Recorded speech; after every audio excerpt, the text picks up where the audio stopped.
mainly I think in Marxism, the power, the power we believe is with the working class. So, what is the working class today? How do you? Working class today uh, is the class of people who do not have anything to sell except their labor. Labor means either advanced labor by education and talent and also, or else pure labor as a laborer. Either are you a laborer or a professional, you are a worker. Because you are selling your labor and living wholly on the sale of labor. Okay. How the working class become the main power of this society? How it becomes the foundation of the modern society? So the modern society consists of various factories and organizations which deliver goods to the market. All these organizations are based on taking workers to create whatever they produce. So almost 90% of production, all kinds, food, entertainment, even various other necessities, medicine or hospitalization, everything is labor oriented. Labor, but skilled labor or very specialized labor, but labor. So therefore, in a society, in a modern society, almost 90% of the people will be in this class of people. Okay. So the labor movements, they gain the power through unity. So mainly that is from trade unions. So how do you consider the trade unions movement in present society? Is it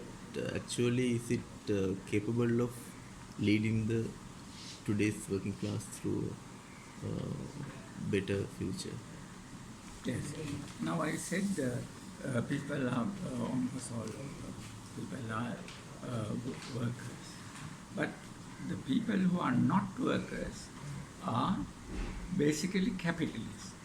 We must understand the capitalists in order to understand the trade union. So the person, the worker who goes to an organization or factory to give labor, expects him to be paid for that labor, and thinks that only a reasonable amount will be taken by the capitalist who has the factory or the organization. But what happens is workers do not get a fair share of that money that comes to by selling that whatever the product. Because the capitalist, since he is handling the selling, he is the seller to the other side, he can pretend or has power to not to show how much money you can get from selling of the labor and the produce. So therefore, the workers in a factory, they can individually go and ask whether I am paid properly or are you are going to promote me for something or the other, or you can give me leave, some purpose. But because the overall power of the capitalist, he can make negative answers and put the person into difficulties. So, since all these workers are in the same position, they automatically get together by experience and form a organization in order to demand. So, but not by going one by one, they found that unity of their whole community becomes a power, and the owner become powerless when the whole working people in the organization get together and come out and say, you are wrong, here are the documents, this amount is enough for you to continue, why are you grabbing all this money, and so on. So that discussion, and it's necessary to force understanding on the owner to go out of the place and start a strike. Strike is the event.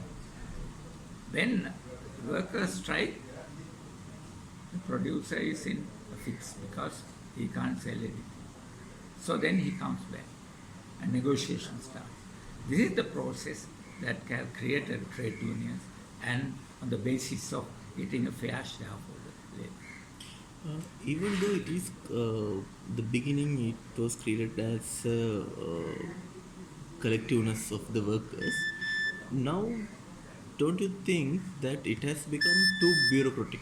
Like even the trade unions, now they have fixed structures. The people will there's a, from the top to bottom there's a structure, and people will be elected there. And now there will be a set of people like who goes to the union, and then they will be going upwards in their positions, and through this they are the ones who will be negotiating with the employers.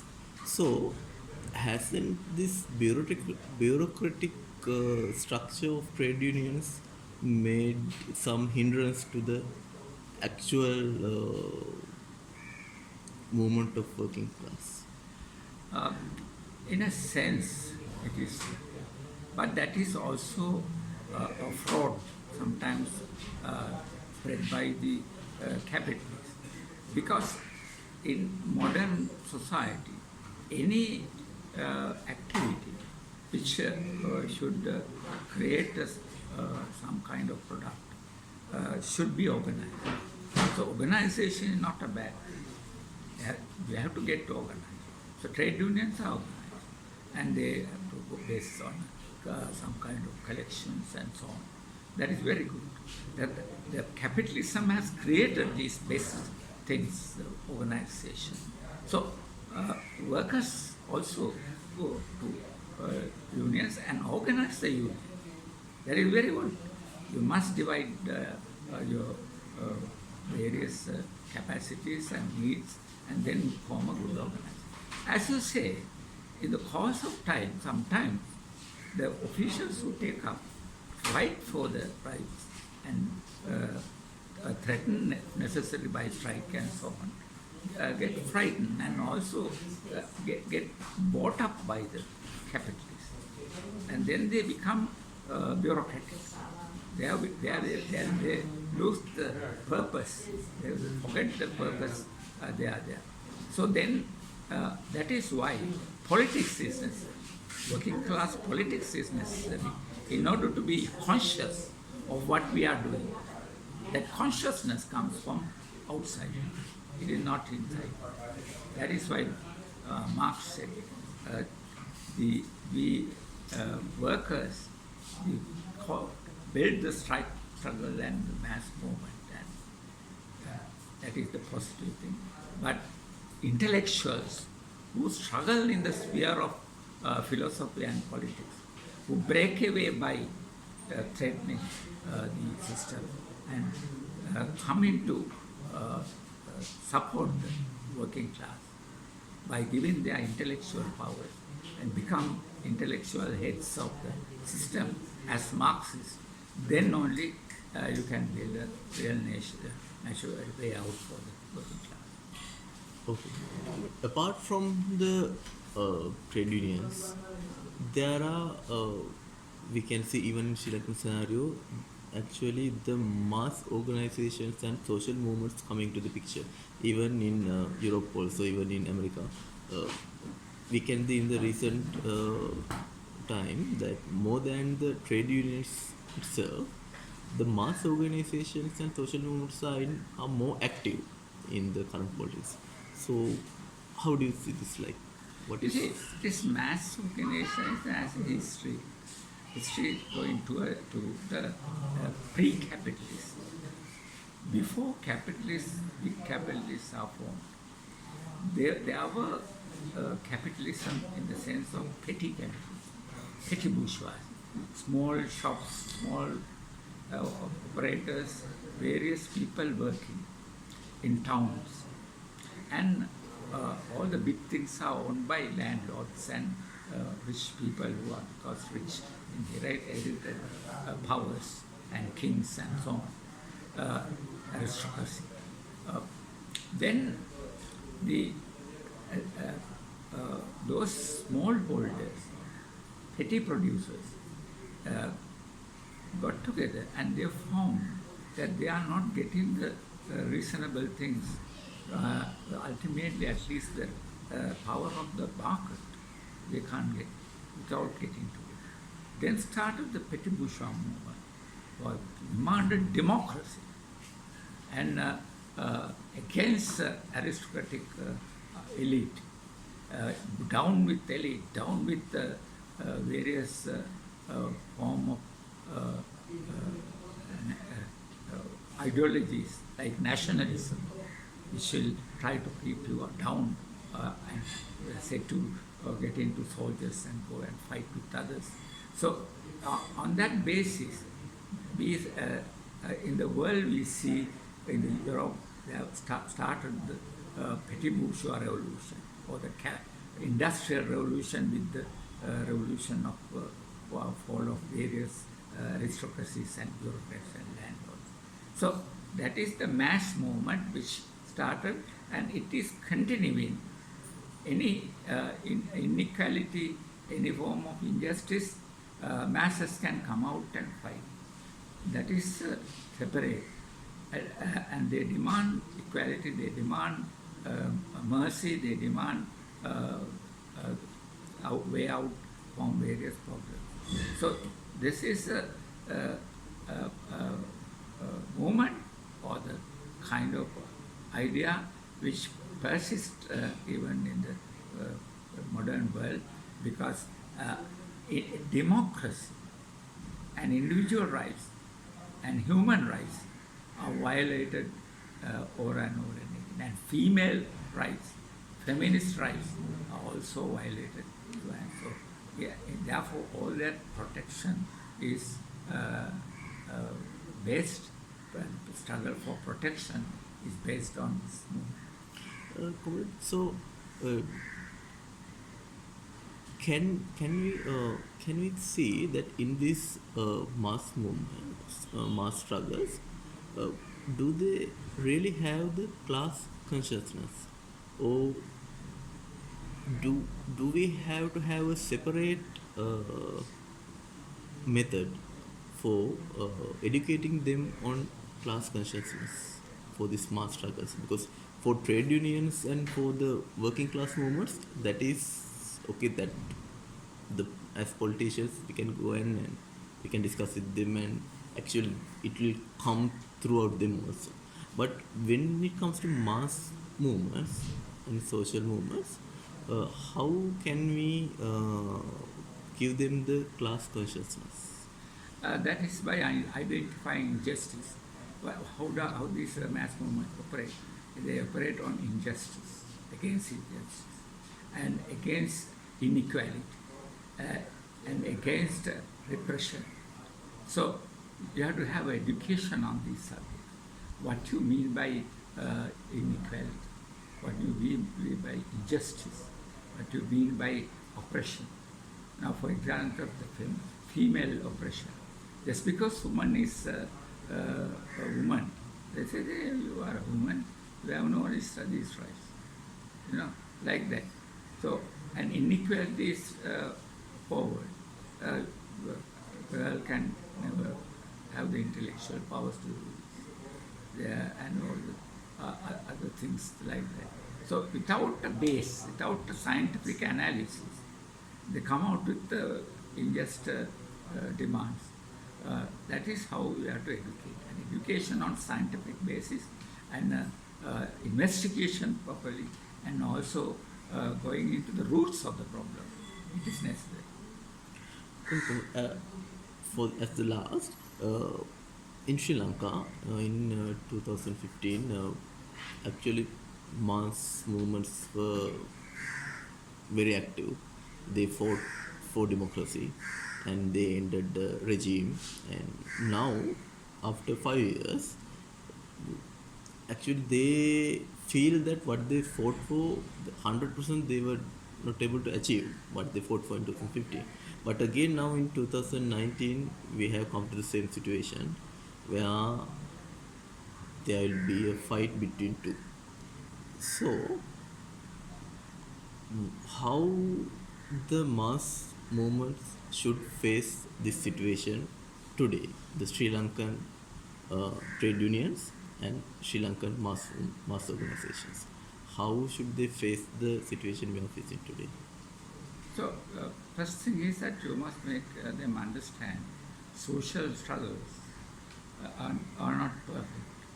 You can't, it is not a precise and calculated device. These are not a precision things. Things are lack of precision, lack of demarcation are continuously coming out. Now, we have fought for democracy. But what is democracy? There is democracy of high democracy, middle democracy, and low democracy. So, if you fight and you get something, you think, okay, this is what we all worked about. No, we don't harm others. Of course, you get, in the course of that struggle, you get educated, and you think this is not enough. Even earlier, if you have thought, oh, good, I got that point, you would be very happy. But when you put the point, you think that this is not. So, therefore, it is a continuous process. It is permanent revolution. The idea of the permanent revolution is that continually you have to fight. Fight because the social events are not cut and they are not given by pieces. It is a continuation of a struggle. So this advancement of the struggle has to be first quantified, then quality-wise shown to them. So I said, this thing has gone that far, and then it has changed your quantity for quality. Now we are in a different quality that we must understand. Then again, we say that now the new enemies are there, and we have to fight them. That is how we are. So now, for example, when we started, there was no problem of ISIS and Muslims and so on. We were fighting for Tamil liberation and equality and so on. And Muslims sometimes laughingly participated in that. They said, we have no problem, we know singular, we know that, and so on. Suddenly you find that Muslims are in a very miserable situation compared to even the Tamils in the other part of the world. So the question is how you educate that and educate for. Social struggle is a very complex, very qualitative thing, not a quantitative. Is the quality you must remember always. What quality we have got from the previous quality. We say that we were suffering under repression, human rights, and we have struggled. But of course, there is a different scale of different type of human rights problems and national problems coming out. So we must show them that qualitatively, but we are improving and they are finished by quantitative measure. Okay, thank you.